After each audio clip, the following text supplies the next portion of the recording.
So we have an interesting little coincidence on both the NA and JP version of the game, and I kind of forgot to actually cover Sei because she's on right up on both versions of the game. It just kind of slipped through my mind that she was going to be coming back on both versions, so I was like, hey, really good to do this video now because no matter what version of the game you're playing on, you have the option to at least pull for her. Although, I guess, spoiler alert, I don't think Sei is like so broken that you gotta go pull for her or anything, but I could understand the appeal of trying to summon for her. I mean, I almost did a couple of multis myself over on NA, despite the fact that some of the Lost Belt 6 stuff might be coming a little bit earlier. I'm kind of hoping it doesn't because I would like more time to save for Morgan, but who knows what they're actually doing over there. But yeah, suffice to say, like, I like Sei a lot.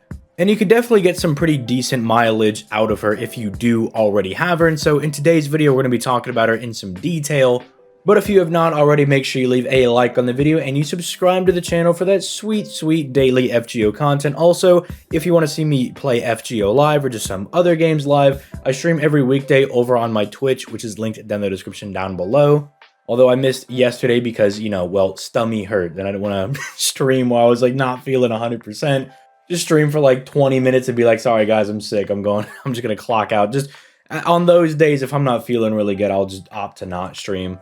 But you know, usually it's at least 4 weekdays I'll usually stream, alright? But with all that being said, let's start getting into this, starting off with Sei's hits. And for the uninitiated, for those that are not aware, Sei is an AoE quick archer, so it's pretty nice to see that she's got some pretty decent quick cards. 4 hits on both of them, 0.57% NP gain, and a decent enough, I suppose, 8% star genning stat.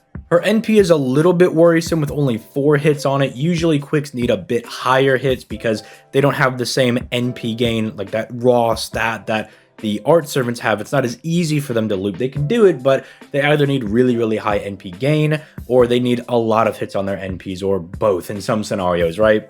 You can still kind of make her work even if you don't have Scotty. It might take like using Arash on wave 1 or, I don't know, having her do some crits on wave 3 or something. It might be a little bit suspect, but you can still kind of get the job done with it. But even if you're not getting crits on those quick cards, if you're getting crits on those 3-hit arts cards, you will be refunding a lot of NP as well if you're going to be using her in, let's say, a challenge quest or some more difficult content, which is where I think Sei can also have a lot of value, although obviously she's kind of known as the free quest lady, right? Like you use her for free quests because of her special damage mod against Shadow Servant. So you kind of do want her to be really good at farming because that's kind of a niche she's got locked down, and she can kind of do it, kind of can't. We'll kind of talk about that as we get into some of her main skills, but I do want to highlight some of the passives that she's got because they're pretty nifty.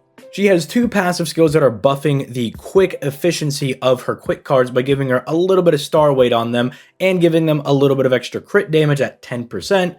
Now, she doesn't really need the absorption that much because as an archer, her natural star weight is dummy high. She's pretty much always going to be absorbing them naturally anyway, but it's nice that they have a little bit more focus towards the quick cards because obviously you're a quick servant. You want to be spamming your quick cards as often as possible, especially if you're using her in conjunction with Scotty, because Scotty gives her 100% quick crit damage, so you really want to be critting on all of those quick cards. So that is kind of nice that even though she already does have the naturally high star weight, one of her passives is going to have the stars naturally skew over to those quick cards, and they're going to be doing a little bit of extra damage. Something that's also really neat is that she's just immune to charm, basically, which can be really nice depending on, you know, certain boss fights in the game. Just having that 100% debuff resistance against charm is very, very nice. It's going to basically just prevent her from just getting obliterated by some bosses, getting locked out of the fight for a turn or two, or even some of the rare cases where some bosses will have like a 3-turn charm or a 3-turn stun. Some of those are really, really annoying,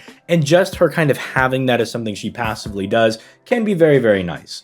But enough about those passive skills. Let's start moving into her actual mainline skills. Starting off with her first skill, this is functionally going to be her charisma skill, giving the entire party a 20% attack buff for 3 turns, charging everybody's NP gauge by 10% for 3 turns, and giving everybody a 1k heal for 3 turns on a 6-turn cooldown. This is a very, very nice charisma, and the reason I do like it is that, one, the attack buff is just going to be very nice for Sei's own damage. If you're going to be using her in conjunction with Ruler Scotty, it also helps her out a little bit by giving her a little bit of an offensive buff because Ruler Scotty has an offensive NP. but I really like that it gives the setup a little bit of that extra longevity, right? Giving that extra NP gain to not just herself, but everybody in the party can be very nice. We all know that nobody really goes for Scotty's NP, but it is nice that it's going to be a little more available, I guess, if you're using, say, in conjunction with Scotty, especially after it gets buffed, so then you can kind of use it as a baby Castoria NP, you know, getting the extra attack, the dodge, the extra crit damage can always be really nice, so that in and of itself is really cool, and the extra HP regen can kind of help you live a few hits here or there. Maybe you just have that little bit of extra HP so you don't get obliterated by some stray crit or something. It's just very nice in general. I like the way that this skill is built. And I mean, that second effect of giving the entire party NP gauge is one of like the stronger things that I think Pope Joan is doing, and she basically just has the baby version of that skill. Moving over to her second skill, this is just kind of some generic good stuff they're tossing her way. I think the triple dodge for 3 turns is very, very strong. It gives her some added survivability that Scotty really doesn't give the quick setups. The only way you're going to get survivability with Scotty is that aforementioned NP I was talking about. And so, say having her own method of survivability is really nice. I don't really get why there's 30% crit damage that's based on attacks. That's a little bit strange, but ultimately it really shouldn't matter because Scotty's going to be giving you 100% quick crit damage, so your crits should be fine anyway. It's just something that I find a little bit strange that, like, dude, it's only 30% and you're making it hit based for 3 turns. Just very strange, because usually they start making things hit based when they start getting to like a 50% card buff or like 100% crit damage. Like, that's when they usually start limiting it a little bit, but I guess it's fine. Pop this whenever you want to have some survivability, or pop this whenever you just want to do a little bit of extra crit damage. But again, like I said, Scotty should have you covered in that department. And then finally, there's her third skill. This is just kind of completing her little bonus effects that she's got going on for herself. 30% quick performance for 3 turns is just really good, buffing the damage and the NP gain of all of her quick cards. That's going to be very, very nice. Giving her a little 20% battery is also very nice, just in case you miss out on a little bit of NP when you're trying to farm, or if you're in the middle of a boss fight and you just need that little bit of extra NP to kind of finish out the fight. It can be nice. And 10 extra stars, even though she's probably not going to struggle to make stars because she is a quick servant, especially on the JP version of the game after they buffed how like quick chains did everything work. She really shouldn't be struggling all that much, but hey, an extra 10 to kind of get things going, because this is probably like one of the first skills you're going to pop to get that extra quick buff, a little bit of NP to get you going, and then a little bit of extra stars so you can maybe get like a cheeky crit right at the start of the battle. Can be very, very nice. But finally, let's talk about her NP, because her NP is really, really nice. I actually really like Say's NP a lot, because you don't just get 1, you don't just get 2, you get 3 special damage mods on this bad boy over here. First and foremost, like I mentioned towards the beginning of the video, she's pretty much got free quests locked down, because at the end of every free quest, what do you fight? You fight a Shadow Servant, and look at that. She has a 50% special damage mod against Shadow Servants, so she's going to pretty much lock taking those guys out down. She's got that locked down. It's kind of like her job. But then she also has another very unique special damage mod in the neutral alignment. This is like neutral good, neutral evil, neutral balance, you know, all of those guys, right? And funny enough, she's the only servant that actually has the neutral special damage mod. So whenever you're fighting anybody that should be popping up on screen somewhere around now, whenever you fight any of those guys, she's kind of like vying to be in those battles, right? Because she's got that niche. And while it's not a whole lot of servants, right, it's still nice that she has this additional special damage mod, right, that you could combine with her final special damage mod, the man attribute thing, right? Now this one is going to scale with her overcharge level, and it's probably the best one to have scale with overcharge, going from 50% to 100%. And the reason I say it's probably the best one to have scale is that it's a nice just plethora of not only servants that you're going to be fighting, but it's also really nice because you have guys like skeletons in there, you have like regular soldiers, you have some of like your Amazon people.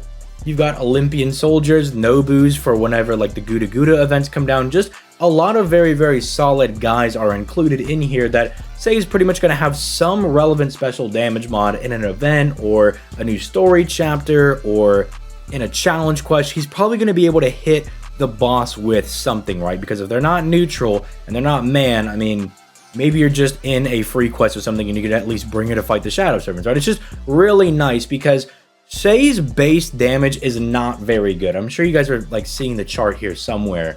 or it like already popped up on the screen or something, but her base damage is not very good. But again, because she has 3 different special damage mods, I think it's really disingenuous to look at her base damage and be like, yup, that's how good Sei is. She's only at like 21,000 damage, because realistically, that's not super great. It's really not that good at all.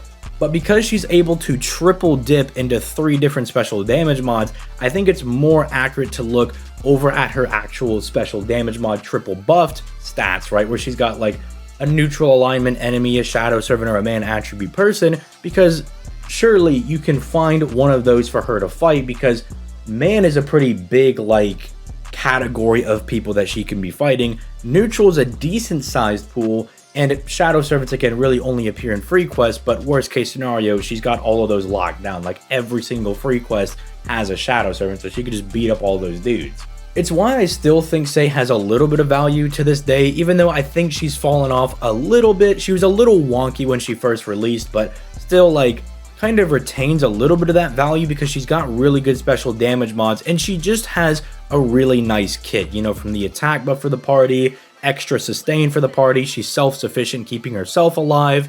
She's already giving herself a quick buff. I think if you like tossed her maybe an NP gain buff, bumped up that battery to like 30-40%, I think people would have a lot more respect for Sei, because it would make it a little bit easier. Realistically, let's be honest, it'd be easier for her to farm. And if you're a servant that can farm, people love you a lot, because let's also be honest, farming is like 95% of the game. So if you can farm, you're going to get used a lot. But I also don't want to detract how good Sei can actually be when it comes to like some of these more difficult contents, right? Ideally, if she's fighting like a group of enemies, so you could take advantage of like getting her more NP gain back. You know, fighting numerous enemies on an AoE NP is just better for refund. You can drop a few more stars because, again, more enemies, more hits, more stars being dropped. It makes her look a little bit better. And I know that, like, AoE challenge quests aren't, like, the most common thing. It's usually, like, one boss. But, hey, if it does come around, you gotta crack out Sei. But let me know what you guys think in the comments down below. Are you super high on Sei, or do you just not really care for her much at all? I know that I personally would really like to summon on her banner. I tried last year and I got absolutely crushed. And, you know, after those Bazette summons, I think I'm good on summoning for a little bit, right? I don't think I want to summon on anything anytime soon, because those were not pretty. You can check those out. That was the video I released yesterday. If you did not see that, it did not go very pretty. I mean, technically, we did get very lucky. I will say there was a 5-star that was pulled, I guess. So technically, there was some luck there, but yeah, it just wasn't very great. But yeah, I'm starting to ramble at this point. Let me know your thoughts in the comments down below, and I will catch you guys in the next video. Peace, late guys.